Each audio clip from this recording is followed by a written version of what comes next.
Il y a longtemps, très longtemps. En gros, le monde de Ninjago fut créé grâce à 4 armes élémentaires par un mec. Quand il est mort, son fils a voulu les récupérer, mais en fait c'est pas bien. Donc son frère a trouvé 4 gosses pour les récupérer à sa place.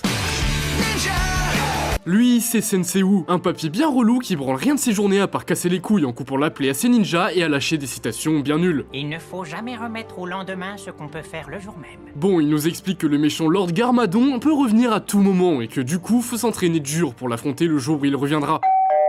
Oui, c'est qui? Lord Garmadon. Ok, là c'est la panique. On se dépêche pour aller en ville là où il a été aperçu. Les habitants sont fous. Le méchant a l'air vraiment immense et bah non, en fait c'est qui ce type? Mais c'est un putain de gamin? J'exige que me soient donnés tous les bonbons qui se trouvent dans ce village. Sinon vous allez le regretter. Bon, si tu veux, je connais un youtubeur qui peut t'en donner des bonbons. En fait, c'est le fils de Lord Garmadon, mais il a aucun flow, alors on lui pète la gueule bien rapidement. On l'accroche en l'air et on se fout de sa gueule. Ça, c'est de l'harcèlement. En faisant leurs affaires, un parchemin que Sensei Wu a laissé tombe. Il y raconte la prophétie, celle d'un ninja qui se démarque des autres pour devenir le ninja vert. C'est lui qui battra Lord Garmadon. Bon, le mec qu'on a humilié, il est pas très content. Il tombe dans une grotte comme un gros bolos. Il y a même un serpent qui commence à l'agresser en tentant de l'hypnotiser. Mais avec la glace, il s'hypnotise tout seul. C'est le pire but contre son camp qui pouvait arriver.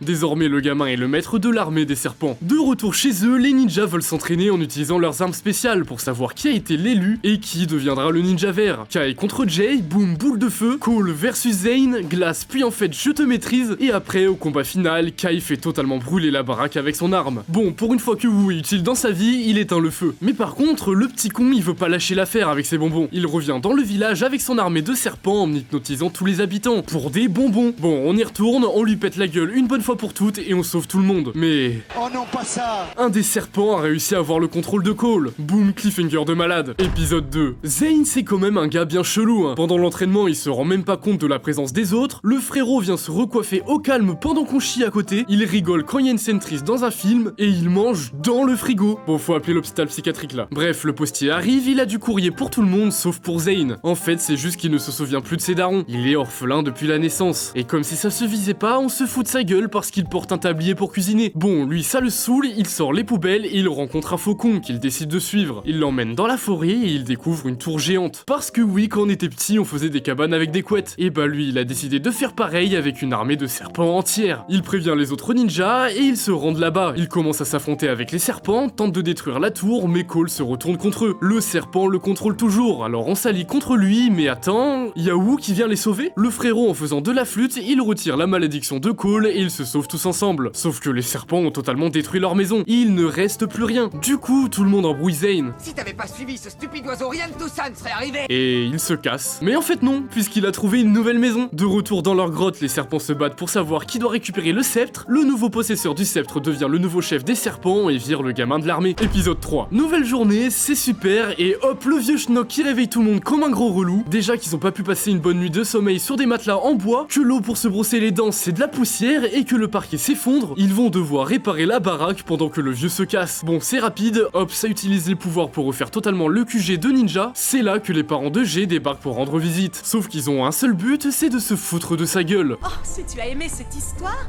attends que je te raconte la fois où je l'ai trouvé en train d'embrasser son coussin. Bon, au bout d'un moment, ils vont repartir, hein. Maintenant qu'ils sont partis, Jay peut peut-être nous enseigner l'art d'embrasser un coussin. Jay leur a promis de passer les voir plus souvent et on revoit le gamin Lloyd relou aller dans un cimetière pour libérer les serpents Finepire pour se venger de l'armée des serpents hypnotiseurs. Mais ils auront besoin de renforts. Pour ça, ils vont s'attaquer aux parents de Jay en transformant les inventions du daron en armée. Jay va donc retourner voir ses parents et les montures ne veulent plus bouger car ils doivent aller muer à l'est. En gros, c'était giga flemmard, donc les ninjas sont obligés de se déplacer à pied. En arrivant, les darons sont enfermés et ils ont été mordus par les serpents, ce qui va vite les transformer. Pour annuler ça, il faut l'antivenin qui se trouve dans le sceptre, alors giga bataille, Sensei Wu se bat à sa façon avant de s'attaquer au gamin, qui est en fait son neveu. Jeune neveu, est-ce que je dois t'apprendre de quel côté tu devrais être? Désolé tonton, j'entends pas ce que tu dis. Bon là, il y a un giga ninja géant, c'est un peu galère, mais grâce à Wu qui explique comment utiliser leurs armes, boum, des véhicules qui va leur permettre de se battre. Ils récupèrent le sceptre pour sauver les darons de Jay, mais ce polo, s'il tombe. Mais bon, grâce au pouvoir de l'amitié, on le rattrape. En rentrant au QG, ses parents sont sauvés et ils sauvent à leur tour les ninjas en réparant le système qui permet de faire décoller le bateau. Épisode 4. Pendant sa nuit, Zane rêve d'un faucon qui lui dit de se réveiller. Ok, chelou, il va se rafraîchir à l'extérieur, revoit le faucon et tout d'un coup, Lord Garmadon juste derrière lui lui pour lui voler les armes du Spinjitzu. C'est là que commence un combat contre Garmadon et Zane, mais bon, il se fait bien détruire, jusqu'à ce que le ninja vert le sauve. Gros combat et Garmadon se fait détruire. Ah ok, en fait c'était encore un rêve. Pendant que Wu fait les entraînements du jour, Zane raconte son rêve aux autres ninjas. Sauf que, comme par hasard, les serpents sont de retour. Encore. Et là c'est la guerre contre les serpents hypnotiseurs. Sauf qu'en fait les deux chefs des armées serpents sont amis et le gamin de Lord Garmadon s'enfuit pour rechercher une autre armée de serpents, les Anacondas. Sauf que, y a quelqu'un? Ah oui, bon,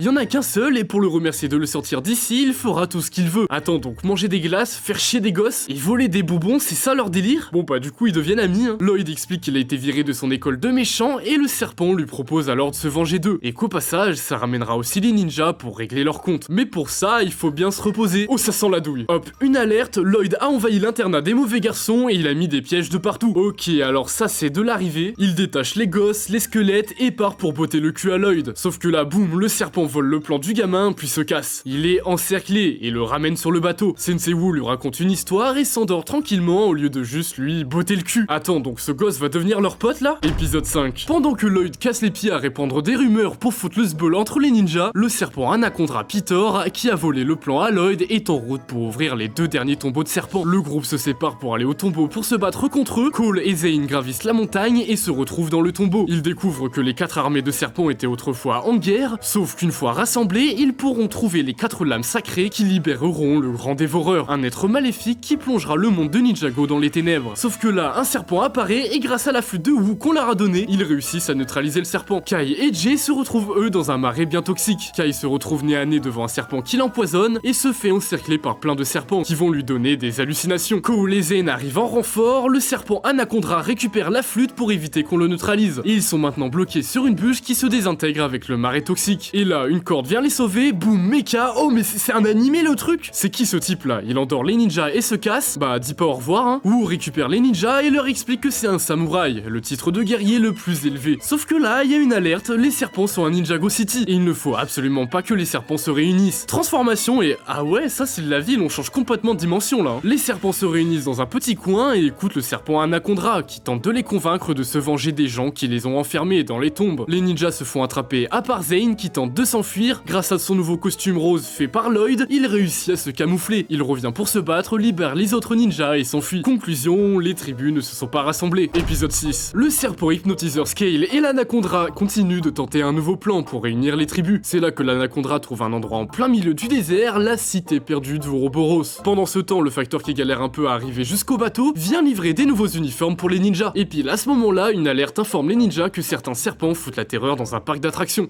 Ah ouais, ça c'est du costume. Arrivé au parc, les serpents sont déjà neutralisés, les gens expliquent que le samouraï est déjà passé par là. Les ninjas ont un peu le seum, hein. Oui, même là, pour les narguer, ils sont clairement jaloux. Du coup, ils vont se concurrencer entre eux pour découvrir l'identité du samouraï. Et celui qui le fera deviendra le ninja vert. Il y a des attaques de serpents de partout, dans la neige, mais le samouraï est déjà là. Dans la forêt, pareil, il est encore là. Dans un temple, pareil, il est déjà là. Jay tente même de se mettre sur une voie ferrée avec un train qui passe pour se faire sauver. Sauf que le samouraï reconstruit une voie juste à côté. Pendant que Kai dépose Lloyd en ville pour tenter de trouver le samouraï seul, Lloyd se retrouve à écouter la discussion des serpents. Il a alors l'idée de s'infiltrer dans le bus des serpents qui l'emmène dans le désert à la cité perdue d'Ouroboros. Les serpents veulent du combat, alors l'Anaconda défie les 4 chefs des armées pour récupérer leur sceptre et leur obéissance totale. Il se fait clairement détruire, hein, sauf qu'il utilise la flûte sacrée qu'il avait volée à Lloyd pour les maîtriser et récupérer les sceptres. Il devient alors désormais le roi serpent. Sauf que Lloyd se fait griller et Kai n'est jamais revenu le chercher. Alors ils partent à sa recherche, au magasin de jeux vidéo, il y a personne, puis il remarque une caméra dans la rue. Il regarde la vidéo et se rend compte que Lloyd est parti avec les serpents. Il se retrouve alors devant la cité perdue, s'infiltre et se retrouve devant Lloyd qui est emprisonné, et eux aussi d'ailleurs. Ils se retrouvent donc à se combattre contre le samouraï, qui lui aussi s'est fait capturer. Le combat commence, les ninjas s'unissent pour faire leur tornade ensemble, ce qui en fait une beaucoup plus grosse. Ça fait une catapulte et met à terre le samouraï. Sauf que le serpent fait basculer l'arène sur le côté, et le samouraï leur dit qu'il faut continuer à leur faire croire qu'ils se battent réellement. Les ninjas s'accrochent à son armure pour s'en aller, mais ils sont trop lourds pour qu'elle s'envole. Alors le samouraï saute pour laisser les ninjas s'enfuir pendant qu'il se bat contre tous les serpents. Il récupère les armes des ninjas et s'enfuit lui aussi. Sauf qu'il s'échoue dans le désert, pas très loin de Kai. Et en fait, le samouraï, c'est Nya, la petite sœur de Kai qui voulait elle aussi servir à quelque chose, mais ne veut pas que les autres ninjas le sachent. Bon, il reste toujours Lloyd à sauver. Épisode 7. Les ninjas se demandent s'ils n'ont pas atteint leur potentiel maximal. Sauf que Wu leur explique qu'ils ont peut-être atteint leur potentiel physique, mais surtout pas mental. Wu commence alors à raconter une histoire. Quand il était encore enfant, son frère Garmadon était plus que son frère, même son ami. Un jour, il perd son katana et son frère Garmadon lui dit d'aller le chercher, sauf qu'il ne le veut pas. Alors il le fait lui-même, mais se fait mordre par un serpent et s'évanouit. Ce serpent transforme les gens et les rend méchants, et c'est comme ça que Garmadon est devenu le grand méchant de l'histoire, à cause de Wu. Wu décide de s'éloigner un peu des ninjas et s'en va dans un endroit pour potentiellement chercher des gens capables de les aider à vaincre les serpents. Alors les ninjas s'occupent du village. Zane trouve le faucon qui les a toujours emmenés vers les serpents. Le chemin est très long, alors Zane se sépare des autres pour continuer la route. Une fois arrivé, l'oiseau se meurt et c'est en fait un robot. Il se trouve alors dans un piège avec en face de lui un robot qui l'attaque. Ils se combattent et Zane réussit à le détruire, jusqu'à ce qu'il découvre un endroit. Et il n'y a personne à l'intérieur. Il réussit à réparer le faucon et trouve un plan de lui qui montrerait que c'est un robot. Il ouvre son intérieur et c'est vrai, c'est un robot. Mais ses frères le rassurent, mais ça marche pas tant. Alors il les laisse terminer la mission seul, sauf que là, ils se font attaquer par des trucs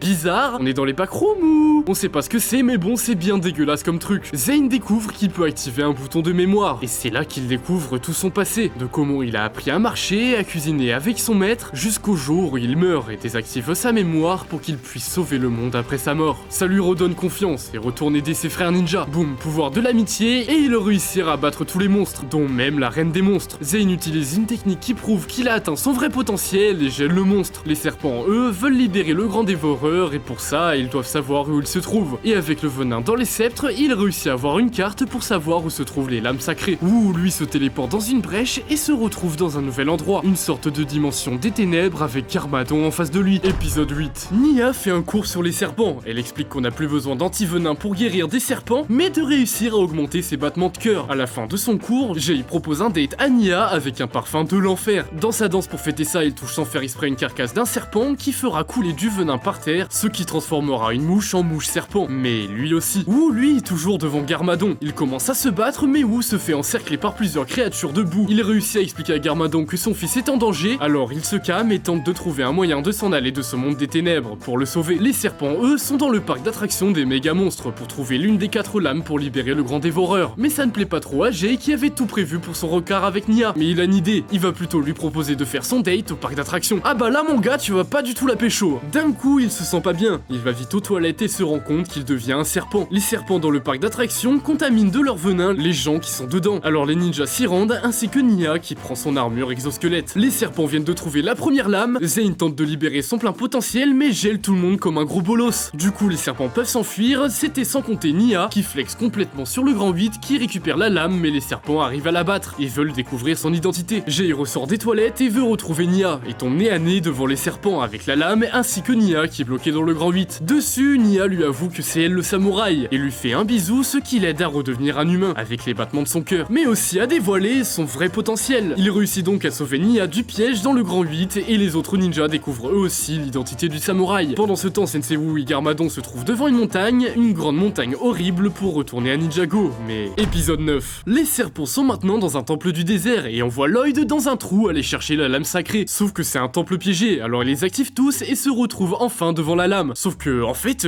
y a rien. Pendant ce temps, Garmadon et Wu ont atteint le sommet de la montagne, sauf que des monstres de roche apparaissent que Garmadon terrasse assez facilement. Garmadon lui propose de passer en premier et jette Wu dans le vortex pour retourner dans le monde de Ninjago. Les ninjas, eux, veulent trouver au moins une lame avant les serpents, pour les empêcher de réveiller le grand dévoreur, mais ils n'ont aucune carte. C'est Cole qui se rappelle qu'une des lames est décernée au nouveau vainqueur d'un important concours de chant et de danse de forgeron, dont son père l'a déjà gagné plein de fois. Sauf que, son père, il sait pas qu'il est ninja. Il voulait suivre ses traces de chanteur et danseur, mais il n'avait aucun talent. Du coup, ils doivent y aller, mais en n'étant pas des ninjas. Ils rangent les armes et vont voir le daron de Cole pour tenter de récupérer la lame. Le daron explique qu'il faut la mériter, et les ninjas vont donc s'inscrire au concours et se faire entraîner par le père de Cole. Pendant l'entraînement, son père apprend que son fils est un ninja. Cole lui explique qu'il a vraiment besoin de voler cette lame pour pouvoir sauver Ninjago, mais son père le renie car il déteste les voleurs. Le concours commence et un serpent s'est infiltré en tant que jury. Les serpents passent en premier et c'est vraiment mauvais, mais le serpent Anaconda, jury, force les autres jurys à mettre une bonne note. Ensuite, les ninjas passent et les serpents montent sur scène pour se battre contre eux, et dans une chorégraphie, ils battent les serpents et séduisent le jury et remportent donc la lame. Le père a vu ça et il est fier de son fils. Le serpent Anaconda s'empare tout de même de la lame et fait tomber toutes les installations de la scène sur le père de Cole, mais il est là pour le sauver. Il libère son plein potentiel, lui aussi, et sauve son père. Épisode 10. Pendant que les ninjas s'entraînent, Kai tente de se prendre pour le ninja vert. Il est jaloux des autres qui ont libéré leur vrai potentiel, mais pas lui. Sensei Wu est d'ailleurs de retour avec Garmadon. Les Les ninjas commencent à se battre, mais Wu leur explique que tant que Lloyd est avec les serpents, Garmadon sera leur invité. Kai veut alors se battre contre Garmadon, pour peut-être libérer son plein potentiel lui aussi. Il pense que Garmadon a peut-être dupé Wu, car il peut s'emparer des 4 armes élémentaires en même temps. Wu découvre tout ce qui s'est passé pendant son absence, et apprend donc que Nya est le samouraï. Wu lui propose de vérifier si c'est elle le ninja vert, mais elle refuse. D'ailleurs, le robot faucon de Zane réussit à récupérer des informations sur les serpents. Ils sont au niveau d'un volcan en éruption. Les ninjas veulent récupérer leurs armes élémentaires, mais Garmadon les a récupérées en secret. Alors Kai se bat contre lui, mais il se laisse faire. En réalité, c'est Wu qui lui a demandé de les récupérer, et Kai se fait engueuler. Bon, c'est vrai qu'il a l'air quand même un peu louche. Arrivé au volcan, il trouve les serpents ainsi que Lloyd. Mais les serpents viennent de récupérer la 3ème lame sacrée et s'attaquent aux ninjas. Ils déstabilisent le volcan et s'enfuient en laissant les ninjas en plein milieu. Garmadon se bat jusqu'au bout de ses forces pour libérer son fils, et Kai tente le tout pour récupérer la lame sacrée. Pendant ce temps, Lloyd tombe et se retrouve sur un rocher en train de couler dans la lave. Il ne reste plus que Kai et Lloyd dans le volcan. Kai hésite à récupérer la lame, mais préfère sauver Lloyd en abandonnant la lame sacrée. Et comme si on s'y attendait pas, Kai dévoile lui aussi son plein potentiel pour s'enfuir du volcan et sauver le fils de Garmadon. Garmadon remercie Kai, et Kai lui explique finalement que tous ses entraînements n'étaient pas destinés à ce qu'il devienne le ninja vert, mais plutôt à protéger Lloyd, qui est en fait le ninja vert. Attends, la révélation de fou là, ça sépare une fois plus la famille de Wu. Lloyd et Garmadon, son fils est devenu l'ennemi de son père. Les serpents ont finalement réussi à récupérer la lame au bord du volcan, et il ne leur reste plus qu'une seule à trouver. Épisode 11. Ninjago City, les ninjas se battent en ville contre un serpent et lui demandent où est la dernière lame. Le serpent leur dit qu'ils sont déjà sur les lieux de la dernière lame, et les ninjas découvrent que tous les tombeaux ont été reliés pour y faire une forteresse souterraine, et que les lames doivent y être. Alors au lever du jour, ils se préparent, et Wu leur dit comment est-ce qu'ils doivent se battre. Alors lui, il en a rien à foutre. Ah non, en fait, il y a une place pour lui sur la mur de Nya. Dans la forteresse, ils ouvrent une porte, arrivent dans un tunnel, puis découvrent une fois de plus les serpents qui sont là pour libérer le grand dévoreur. Ils se battent contre eux, mais se font encercler. Les lames sacrées sont juste à côté d'eux, mais ils se font prendre au piège. Pendant ce temps, Garmadon vole les données des ninjas dans leur dos, et Lloyd lui demande pourquoi il fait ça, et lui dit de retourner de là où il vient. Lloyd tente d'aider les ninjas, il met son costume de ninja vert pour venir les sauver. Kai réussit à se sauver en utilisant du gel pour glisser entre les barreaux. Il se retrouve au-dessus des combats clandestins, et avec la chaîne tente de balancer la cage pour se retrouver sur le côté, mais le serpent Anaconda le remarque et les emprisonne tous, et pense cette fois-ci à bien les attacher. Lloyd est arrivé, mais bon, il est un peu con, donc il se casse la gueule en descendant et se retrouve devant tous les serpents. Et finalement, c'est son père Garmadon qui vient les aider avec une armée de squelettes. Lloyd libère les ninjas et réussit à s'enfuir avec les lames. Maintenant que Lloyd est vraiment en sécurité, Garmadon peut enfin s'en aller. Mais l'Anaconda n'a pas dit son dernier mot, car il est en réalité invisible sur le bateau des ninjas. Épisode 12. Sensei Wu fait la vision que le grand dévoreur va bien être libéré, et pendant que Lloyd tente de s'entraîner, le serpent Anaconda apparaît et l'attache. Les ninjas se rendent à la montagne de la torche enflammée pour détruire les lames. Une fois arrivé, le serpent détruit l'alimentation du bateau, et Wu se retrouve accroché à une main sur le bord du bateau et tombe. Mais les ninjas le rattrapent. Lloyd réussit à les prévenir que le serpent est sur le bateau et qu'il vient de récupérer les lames. Sauf que l'Anaconda réussit à s'enfuir avec et va vers la cité d'Ouroboros dans le désert pour éveiller le grand dévoreur. Les ninjas poursuivent les serpents avec leur monture. Le bus où le serpent se trouve se transforme en un train avec des armes. Mais Zane sépare une voiture du train avec sa glace, et les autres ninjas arrivent à se rendre à l'intérieur du véhicule. Wu se sacrifie pour affronter lui-même le serpent et demande aux ninjas de protéger Lloyd. Mais il n'y arrive pas, et le serpent pose les lames à la cité perdue pour éveiller le grand dévoreur. Lloyd dépose les ninjas devant la cité, sauf que c'est trop tard, le grand dévoreur a été libéré. À suivre. Épisode 13. Ok, donc là le grand dévoreur se réveille et direct il mange Wu. Laisse-lui le temps un peu, non? Les ninjas essaient de s'enfuir, mais le dévoreur les rattrape. Pour tenter de prendre de la vitesse, il jette tout ce qu'il y a sur le bateau, sauf qu'il se rend compte très vite que plus le dévoreur mange, plus il grandit. Les ninjas sont donc obligés d'abandonner le bateau. Pendant que Jay veut abandonner et se cacher, Kai lui veut continuer de se battre et dit qu'il a une idée. Pour ça, ils vont vers la décharge des parents de Jay, sauf qu'ils ne sont pas là. Et le facteur leur dit qu'il y a une grande manifestation en ville pour contester les problèmes que causent les serpents. Bon ok, on va quand même construire une giga bécane avec leur tornade, réussissent à attraper le serpent et à lui envoyer des zones sonores de la flûte anti-serpent, ce qui le fait fuir vers Ninjago City. Mais il remarque qu'il a un point faible sur le front. Boum, le serpent dans la gare, c'est la panique en ville et les parents de Jay sont en mauvaise posture. Sauf que là, il y a Jay qui est là pour les sauver, ce qui agite encore plus le serpent. Alors que Garmadon voulait rentrer dans son monde, il se rend compte que c'est le bordel en ville. Alors que Nya est à deux doigts de se faire bouffer par le serpent, les dragons des ninjas sont de retour totalement métamorphosés. Les dragons déglinguent la gueule du serpent, mais en fait non. Garmadon demande aux ninjas de lui donner les armes élémentaires, car c'est le seul à pouvoir tuer le dragon. Les ninjas hésitent parce qu'ils pourraient détruire le monde avec, mais ils l'aident quand même en essayant de neutraliser le serpent entre un bâtiment pour qu'il ne puisse plus bouger. Garmadon, lui, décidait à se venger du grand dévoreur qui l'a rendu méchant, et boum, il le défonce. Attends, c'est du slime ça? Tout le monde est heureux, ou repop, on ne sait pas comment, mais Garmadon Gadon est parti avec les armes d'or. Mais c'est pas grave car les ninjas sont tous contents. Oh, y a genre la grande menace de l'univers qui est parti avec vos armes là. Enfin,